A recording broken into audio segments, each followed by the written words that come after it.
welcome back to my channel. Today I've come on to do a video about the no spend or low spend year. So in my last video I mentioned this, and this is one of my goals for 2021, is to really look at our finances, try and stop us spending, or I say us, probably mainly me, spending mindlessly on things that we don't need. So for 2021 I decided to look into the no spend or low spend year. Basically the premise of that is you spend out for bills, essential things, food, things that you've budgeted in for, and then you make your own set of rules around what it is that you can and can't spend money on. So for us we've made quite a few different rules, but essentially it's kind of really thinking about what we're purchasing, and do we really need it? Am I going to absolutely love it? Am I going to get value from it? Would I be able to live without it? And quite often, I've bought things on Amazon and eBay and different places like that, and found that, by the time it arrives or within a week or so, it's kind of tucked in a drawer somewhere, and I don't then use it again until maybe if I remember, or suddenly I get the urge to work on whatever craft it is that I book craft supplies for, or whatever it may be. So it's just really trying to think about what we're spending, and so then putting that money aside.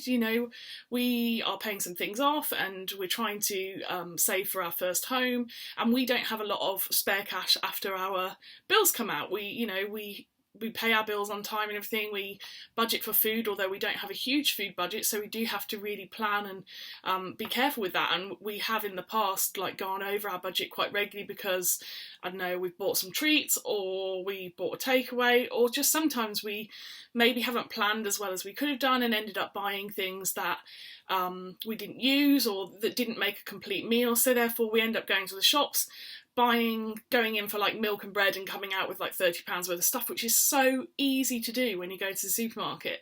Everything's planned out for you, these little offers to the side here, and oh, doesn't that look nice, and buy one get one free and all that sort of thing. And it is so easy to go in planning to spend a couple of pounds and coming out 30, 40, £50 lighter.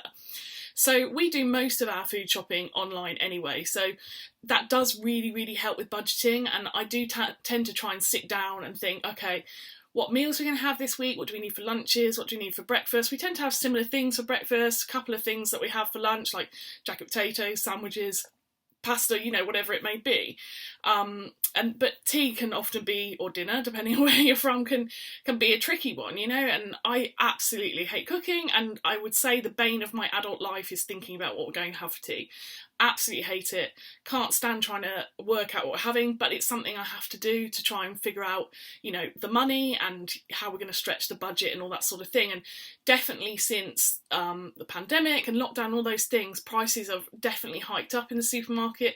We've seen, where we would spend maybe £70 a week, we could easily spend £100 just on our essential things and not really any treats or anything of that nature. So it is so easy to go over your budget nowadays. But that's why really for us online shopping really, really works and really helps. And I do find that doing it weekly as well, we've tried out a whole monthly shop, but then just a couple of top-up shops by actually going out to the shop. That didn't work, just going over budget. We'd end up buying lots of things, things go off, and obviously so you can't always buy all the veg and all that sort of thing. We buy a lot of meat and things to go in the freezer and then just defrost that as we need it for the month. But it just meant that, I don't know, we'd go over budget on the monthly spend, and then we'd go over budget each time we went to the shop for the top-up shop, so it just didn't work. We've tried every other week, just getting 2 weeks worth, so we didn't have to keep doing the online shop and all that sort of thing. Then we found we ran out of the essentials, but we'd already spent our budget, and then if we used more money, then we'd be going over our budget again for the following week, so then get less money, and it just, again, didn't work. So for us, I think weekly is the best way. It means that we just buy, and you have to be quite strict. It's quite hard to just kind of go, no, I'm just buying for the week here, not the month or 2 weeks or whatever it is. Sometimes I buy things that I know will span us over 2 weeks. If you buy a bigger pack of chicken or something, it's better price, but that's just generally how I work it. I try and make it there's 7 days, so if we need yogurts for each day, that's 7 yogurts or whatever it is we're having. It can be a bit tricky, and I do find sometimes it's really, really hard to get what we require and our essentials within the budget. So sometimes we have to sacrifice things, or we have been trying to build in some cheaper meals, so perhaps without meat, so like pasta bakes, I don't know, beans on toast one night or whatever, so just to try and bring the cost down, because meat also isn't cheap, and it's not great to always eat meat all the time as well. We're definitely not vegans or vegetarians in this house, but I don't mind having more plant-based meals or meals without meat, and I think that's something we've had to kind of embrace a bit more over the last certainly year or so, just to try and bring those costs down. So food shopping wise, we've kind of got it there, and we're just being a bit tight with our money, and things like takeaways, trying not to have takeaways unless it's a special event or something, which obviously is going to help us in terms of our health and weight loss and all that sort of thing, but also help our money. Takeaways are so expensive, you're looking at least £20 really, unless you're going for like fish and chips maybe, but £15-20 easily for a takeaway each time, and that actually buys quite a few meals. So we've kind of made one of our rules, no takeaways unless it's a special event like someone's birthday or something, or Valentine's Day or whatever it may be. The same with eating out. We don't actually eat out very often because we don't have the budget for it, and when we do, we try our best to budget it in. It tends to actually be more like someone's birthday or something we've been invited out, but again, we don't really have the cash for that, so we're trying our best to not do that unless it's someone's birthday and we know about it, and we budget it in so that we're able to make that spend. But again, we try really hard to not spend ridiculously when we go out for a meal. Just our meal we try and keep to maximum of about £40 for the three of us, by, I guess, not having as much alcohol. Maybe we might have one alcoholic drink and then go soft drinks, or if we go to somewhere like Harvester, we'd have refill drinks, or whatever it may be, just to kind of bring that cost down, but we're still getting the chance to enjoy a meal out. When it comes to our bills, I've been working really hard to look at what we spend on at the moment, and actually most of our stuff is essential. I would say our only real luxuries when it comes to bills is probably our entertainment packages. So we have Sky, we have BT broadband, and then we have Netflix. I need broadband because I work from home, so can't get rid of that. Sky, although we could get rid of that, it's our one thing that we kind of have, we don't go out a lot and things, so actually having Sky is, something that we have agreed that it's something essential for us. Okay, if we really had to, we could cut that out, but we don't feel that that's something we want to do. And again, Netflix, we watch that a lot, but what I have looked into is trying to bring our broadband over to Sky, because originally we couldn't get it, we could only get it with BT, which for those of you that are with BT, you'll know that they're pretty expensive. It's good broadband, but it's expensive, and I would much rather bring that cost down. So we're looking at transferring our broadband back over to Sky and redoing our package, and also bringing Netflix into our package, which if we manage to do that, we're going to try that tomorrow, it's going to save us probably about £400 a year, which is an amazing saving really. Next year obviously it will probably go up a little bit, but I believe the contracts are 12 to 18 months, so then we'll have to look at renewing that once that offer runs out. I've also looked at our energy bills, so I have switched using USwitch from British Gas. We did have a smart meter and everything, but we were paying just for our energy consumption as opposed to a monthly direct debit or a quarterly direct debit. We were paying quarterly, but just by what we had used. And I had looked at it many times before, thinking maybe this is the way to save money, but every time I looked, it was actually asking us to pay more than we were paying when we were just paying for our consumption, so there was never any saving. But we also knew that we were on a higher tariff doing it that way, so I decided to look at USwitch, and it recommended Eon to us, and it's saving us about £190 over the year, so it's a significant saving. So fingers crossed that all goes ahead, and that will really help us too. I've also looked at some of our other smaller costs, like I was paying for storage on Google, £7.99 a month. It doesn't seem a lot, but that's just under £100. That's quite a lot in the grand scheme of things over the year. Plus I was paying for business email and hosting, so I've looked at moving my website. I'm actually redoing my website completely and moving over to a brand new hosting package. I got a free domain because I wanted to change my domain name, and I got a free business email for a year as well. Obviously next year I'll have to relook at that and decide, do I want to carry on with business email, or is there a cheaper way of doing it, or whatever I want to do. But essentially the hosting package seems pretty good, and it's still a lot cheaper, so again that's saving me about £60 over the year, which, you know, is great. So all those things together, if we can get the Sky package worked out, will really help us. So it's looking at that sort of thing. We also have some things to sell, so we're looking at how can we bring money into the house that we can save or put to more bills, pay off some of our credit cards or whatever it may be. So we have some stuff in the garage. At the moment we are in a national lockdown, so it's not something I'm going to do right this second, but once we come out of that, then I'll probably look at selling some things on Marketplace. It might only be £10 here, £5 there, but that all adds up. And even if that went into a pot for, say, we would like to go camping in the summer, so maybe that will pay for a couple of nights camping in our tent.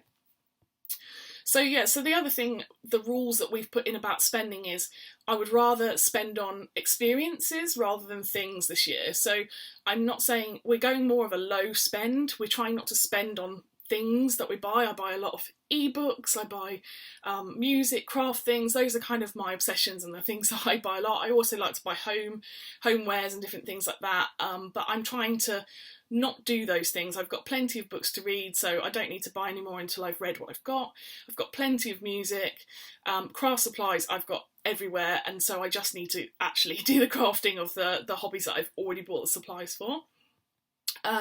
Yeah, so it's kind of cutting those things out and just the mindless spending, and instead thinking about, okay, let's put that money away that would have been sort of allocated towards spending, put that away. It's not a lot. We have about £40 each a month, me and my husband, to spend. It's not loads, but actually that going into a pot, even if it's £20 of that money after we've bought essential things, that basically would help us pay for, as I say, some camping or perhaps a day out as a family or some ice creams when we're out. But we're also going to look at going out but using like free options, so going for a picnic in the summer, or if we're allowed to go to zoos and things, go to the zoo only once or whatever as a special occasion, but instead perhaps go to a farm that's cheaper, or instead just go for a family walk or go to the seaside. We live right near the sea here, so we've got lots of options for going to the seaside. Max absolutely loves it, so that's probably more of an option for us, and so we're going to try and do those things. The spend really, I think, for us on experience is going to come from going camping, and then perhaps if we go for a day out wherever it is we're staying, but again we can do a lot of free things while we're out as well. So the other thing I'm doing to try and kind of curb the mindless spending is, if I think I really want something and I have the spending money there available to do it, to put it in my basket and leave it for 30 days. And if I come back in 30 days and I still think I want it, then if I have the money for it, I can buy it. Otherwise, the likelihood is by the time I get there, I probably won't care anymore. It's just that kind of high of like, oh, I really want that thing, and you buy it and it arrives and you're like, oh great, I've got it, and then that kind of high goes. So it's just trying to do little things like that. Also removing cards that are saved into Amazon and eBay and PayPal and you know, saved on your Mac computer so that they come up automatically. If you have to physically go and get your card, you're going to be more likely to not bother because you can't be bothered to get up and get the card. If you really want something, obviously then you will get up and get that card. So it's just little steps like that that are going to really, really help. And I've caught myself having a look at things every now and then over the last few days. It's been 7-8 days now, no spend other than essential things that we've kind of allowed in our rules, i.e. food. So it's just kind of really thinking about what you're doing and just really kind of, I don't know, just being more mindful in how we're working. So it just I think it just makes you feel better, makes you feel more in control, and that's kind of what we're after, is to feel more in control, feel like we have money to try and pay off to our cards and different things, and then also money to save eventually. And although we don't have lots of cash right now, once our credit has gone, we will have available cash, and that is when we will really, really want to save for our new home. And so we want to make sure that when we get there, we have the best mindset around money to make sure that we don't overspend, don't use all of that money and like whittle it away on nothing, and instead use it for meaningful things and then put the rest away for savings. So that's kind of what we're doing. Obviously we've got more complicated rules around that, so things like only replacing if something is essential and it's broken or it's run out. So skincare, I obviously work for Tropic, that's my own business. I'm an independent ambassador for Tropic Skincare. I love skincare. I'm not going to stop buying it. I will buy their products, one, for my business, but two, because I use them, and when I run out, obviously I will replace what I need to replace. But it's just being mindful about that. Do I really need that product to help with my business? Is that something I need right now? Can I earn it for free within my business because Tropic run incentives to earn your kit and that sort of thing? So it's just kind of, again, being mindful about that. If something in the house breaks, we can replace it if we need it, but not going out and buying homewares things just for the sake of it. So it's just, yeah, just being more conscious about how we're spending our money. And I've set up on the back of our door, which I'll take a picture of that and put that into the video, but basically we have a little tracker, which is it's just January, February, March, April, May, and you just colour in the number on the letters as you go along. So I'm doing green for when we don't spend, and then we'll put red in when we do, and then I've got a spend tracker that's on the back of the door, so if we spend on something that's not allowed in our essential buying or in our budgeting, then we write on the spend tracker what it is and what it was for and why and what the cost is. Not to say we can't have it, but it's more so then we can look back and go, okay, this month, what did we spend on? Why did we spend on it? And then we can use that to learn from it and see how we kind of amend that as we go along, basically.